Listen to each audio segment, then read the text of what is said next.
Essa é a nossa aula de número 9. Estamos tratando de Hebreus e Epístolas Gerais e, como sempre, é muito bom tê-los aí do outro lado. Você pode comentar as aulas normalmente, pode deixar perguntas, à medida do possível nós vamos respondendo. Se você quiser deixar o like também no vídeo aí, por mais seja uma aula, de repente o algoritmo entende que é relevante, pode espalhar para mais gente que vai ter acesso às nossas aulas bíblicas teológicas.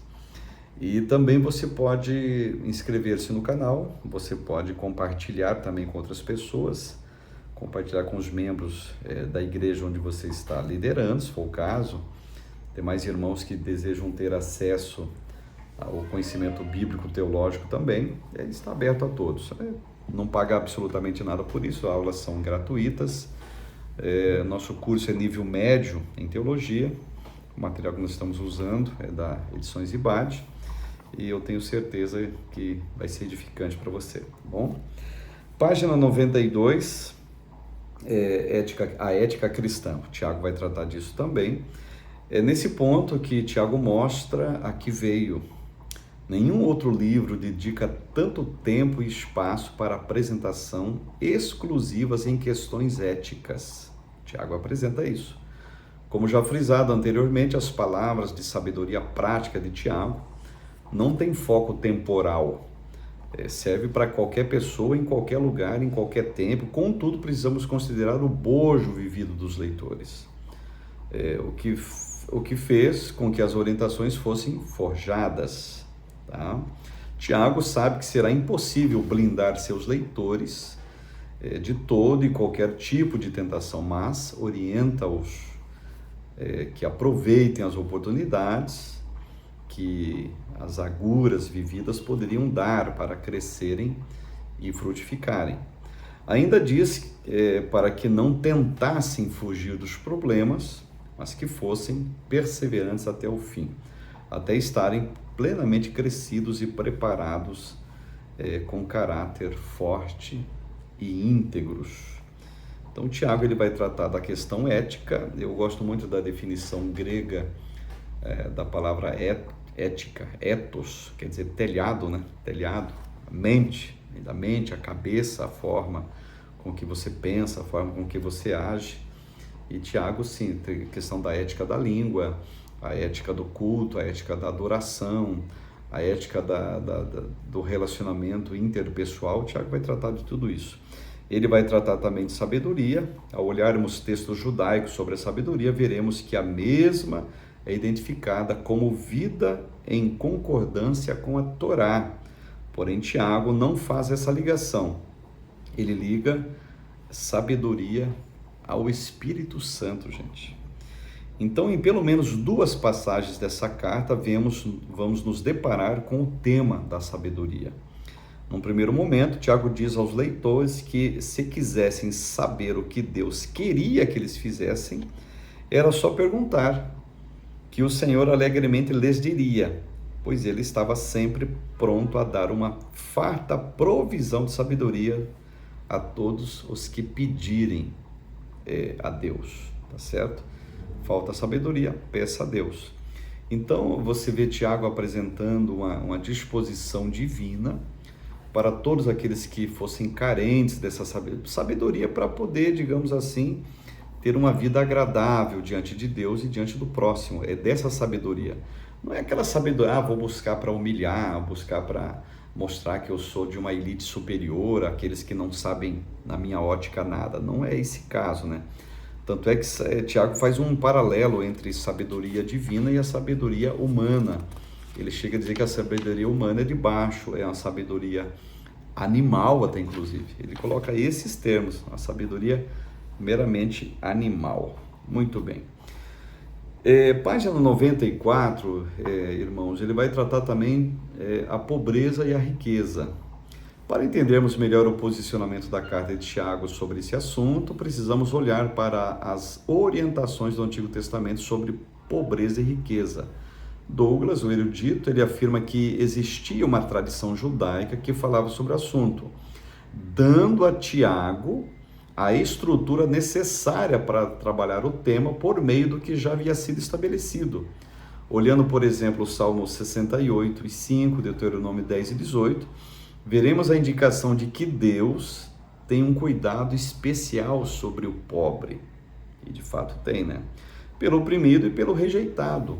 O povo de Israel estava advertido a manifestarem cuidados especiais aos menos favorecidos. Isso fica claro em Deuteronômio 10, versículo 19. Uma vez que a nação negligenciava o pobre, conforme escreveu o profeta Amós, capítulo 2, versos 6 e 7.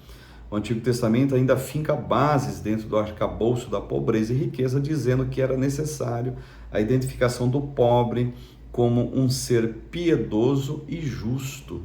Olha que interessante. Então, Tiago não condena o rico também, gente, mas fala de forma enfática sobre alguns pecados específicos. Olhando o contexto da carta, veremos que a maioria dos leitores eram pobres e sofriam grandemente nas mãos dos ricos e poderosos. Esses ricos usavam o sistema legal ou agindo dentro da lei. Oprimiam, não pagando o que era devido aos trabalhadores, viviam regalias que eram pagas pelos mais necessitados, né? E pior, faziam tudo isso desrespeitando o nome de Cristo. Tiago capítulo 2 e 7. Por essa razão, o autor menciona os males que viriam sobre eles. Também exorta os pobres a confiar em Deus, pois eram vistos pelo Todo-Poderoso como justos e tinham um favor divino. Agora, quando o Tiago fala da riqueza e pobreza, gente, ele não está aqui beatificando o pobre e satanizando o rico, de forma nenhuma. Tanto é que a fala de Tiago, que o amor ao dinheiro é a raiz de todos os males, essa aqui serve para rico, serve para pobre, tá certo? Não é só para o rico não, tá? Que licitamente tem a sua riqueza, mas não deixa, digamos assim, a sua mentalização, a sua ética, não deixa os seus sentimentos, não deixa o seu coração ser moldado agora por causa do extrato social onde ele se encontra. Então, Tiago, em momento algum, diz que o rico está perdido ou o rico não obterá salvação. Mas ele deixa claro, mensagem para rico e para pobre, tá? Inclusive, tá? O amor ao dinheiro é a raiz de todos os males, não é de alguns males não, tá? É exatamente de todos os males que existem no planeta Terra. Ele vai transitar em cima do amor cegante, o amor inebriante, o amor, digamos assim, egoísta, o amor totalmente sem piedade, que a pessoa pode ter pelo dinheiro. Ele vai ser o motivo de ser raiz ou nascedouro de todos os males. Capítulo 5, Tiago, uma carta atual. É incrível, gente, a contemporaneidade da carta de Tiago. É como se a gente estivesse falando com o povo de hoje. Ou você pensa que é só para aquela época? De forma alguma. Os problemas enfrentados naquela época, século I, fruto da indignação e exortação do autor, se fazem presentes em nossos dias. Ou estou equivocado? O autor aqui da nossa matéria está equivocado? Claro que não, gente. A carta é muito contemporânea, a carta é muito atual, a carta é profética. Serve para hoje, como vai servir para daqui a 100 anos, se for o caso. Hoje não é difícil perceber como as igrejas estão abarrotadas de pessoas que, com as suas certezas particulares, isso é um grande problema, tá? Certeza particular. Dizem ser seguidores de Cristo, contudo são declarações vazias, ausentes de demonstrações práticas e verdadeiras. Com uma fé superficial, suas atitudes contradizem o que afirmam categoricamente. Então essas urgentemente precisam beber na fonte da carta ao Tiago. Por essa razão, a gente vai dar uma análise aqui na carta novamente e identificar, gente, como essa carta ela fala hoje, ela fala nessa atualidade, fala com as pessoas do nosso convívio que estão sentados nos bancos das igrejas do teu lado. E quem sabe até você seja uma delas, por que não, né? Não, mas aqui, observa, a carta não é para condenação não, gente, a carta é para instrução. A carta, como eu já falei várias vezes, vou sempre frisar esse ponto aqui, é um convite para que nós saiamos do comodismo da teoria e assumamos uma postura de praticidade. Vida cristã é prática. Vida cristã nunca foi retórica, nunca foi discurso, nunca foi, digamos assim, apenas um pensamento. Vou soltar uma frase de efeito. A vida cristã não pode ser de chavões, não pode ser de máximas, ou seja, de jargões.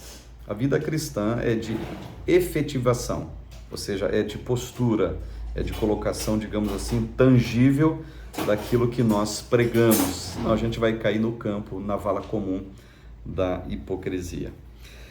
Então, uma carta para os nossos dias. Sabemos que Tiago tem a intenção de mostrar a todos nós que a fé precisa vir acompanhada de praticidade e que a partir disso vem a transformação de vida, santidade e retidão. Caso essa fé não seja pautada nessa transformação prática, como diz Tiago, ela é morta, tá? Ela é morta, fruto de uma doutrina vazia que somente vai na direção e na linha da capacidade humana, nada além disso. Então, em Cristo, nós vamos adiante, caminhamos em direção à perfeição da vida cristã, seguindo não ideologias, tá? Mas ações efetivas, práticas, fincadas no chão dessa existência, sob a égide de Cristo, gente. Hayes sintetiza a realidade de muitos cristãos da atualidade sobre a dubiedade e falta de praticidade cristã, gente. Tá? Olha o que Pirman diz. Tá? Pirman, ele enfatiza isso, e também o Hayes também enfatiza usando o argumento de Pirman. Abre aspas aqui na página 98. Há aqueles que falam da santidade e são hipócritas, os que professam o amor perfeito, mas não vivem em paz com os irmãos.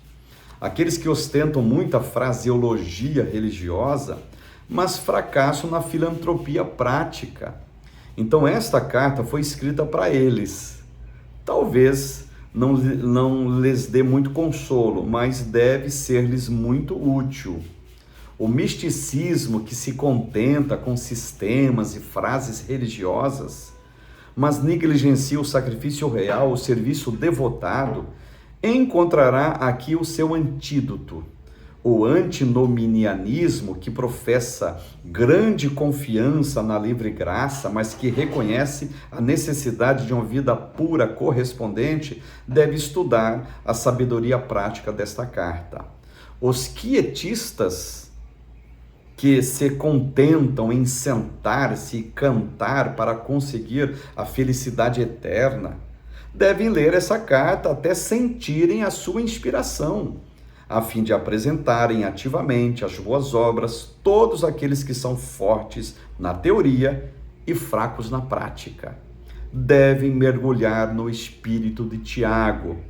E como há muita gente desse gênero em cada comunidade, em todas as épocas, a mensagem dessa carta, segundo Pirman, ela nunca envelhecerá. Ou seja, a mensagem é para hoje. Palavras fortes aqui do teólogo Mir Pirman, um teólogo judeu-americano, que deixa muito claro essa apatia, digamos, teórica que muito cristão vive. E deixando muito claro isso aqui, gente, a carta é contemporânea. A carta não é só lá para o ano em que ela foi escrita, não, tá? De maneira alguma. Ela serve para mim, ela serve para você, ela serve para todos os quietistas, os antinominais, para toda essa galera hoje. E tem uma notícia para te dar: esse povo não existia só na época de Tiago, não, tá? Infelizmente, não existia apenas na época de Tiago. Se Tiago estivesse aqui hoje, ele seria cumprimentado pela forma com que ele escreveu, com a visão muito atual da sua epístola. Então, com essa noção de uma carta atual, apresentaremos pontos que precisam ser resgatados em nossos dias, tá? Alguns pontos, por exemplo. Primeiro, o difícil caminho da cruz, ou você pensa que é fácil. Segundo, aos que querem ensinar. Tem pontos aqui para os que querem ensinar. Terceiro, a falta de amor que existe nessa atualidade. Tá? E essa falta de amor eu acho maravilhosa, é bem extensa a explicação, não vou trazer para vocês aqui, da página 100, 101 e 102, acerca da falta de amor que existe na nossa atualidade. E aqui eu quero citar Tiago capítulo 2, versículo 8, que diz assim: se vocês de fato observam a lei do reino, conforme está na Escritura, ame o seu próximo como a si mesmo, faze bem. Tiago termina de maneira magistral esse ponto.